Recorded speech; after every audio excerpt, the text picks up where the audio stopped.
Hi, my name's Sasha and I'm a herbalist and naturopath, and I'm going to help you expand your connection with nature. The first point and the first thing you need to do is to realize that actually there is no separation between us and nature. You are nature yourself. There is absolutely no way you can really be disconnected completely from nature because you are nature yourself. When you can understand this, it really starts to make us feel the gap between what we perceive as external nature and us sort of more one. We start to feel less separated and we can start to reconnect properly. Number two, my second suggestion would be to go outside your front door and look at the ground. Look at what's growing around you. Look at those tiny little weeds, those little plants that are sticking up through the pavements, that are trampled down on the paths, that are at the sides of the flower beds, all those kinds of places that normally you would consider annoying because they're untidy or they need pulling out or anything like that. Those are usually the most powerful herbal medicines, in fact. So take a look at those. Start to notice those little tiny things there.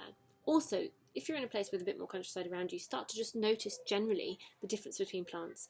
It's very easy to just see everything's green and see it. Oh, there's a flower and there's a tree and there's a bush and there's grass. But within the grass, for example, there are hundreds of little plants. If you look in a metre square, you can probably talk for a good hour or so on the qualities of all those little tiny plants growing there.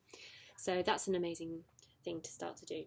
Point number three would be, if you have a tea cupboard, or you like to drink herbal teas, or if you don't, that doesn't matter, you can go to the shop and maybe buy one or two, and start to notice the tastes and the flavours. Start to notice whether something's bitter, or whether something is sweet, or whether something is a bit acrid, or whether it's pungent, or whether it's got a real strong kind of aromatic flavour.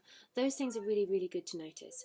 If you've got a herb garden, even better, you can actually go straight into your herb garden and try the herbs that you know are edible, and see if you can start to differentiate between the flavours there. And they're sometimes quite subtle too, so that's a nice thing to do, because then you start to really take that plant into you and to sort of start to understand it on a deeper level. That's fun to do. One thing, never eat a plant unless you know exactly what it is. And always, always, always, always triple check if you're not sure.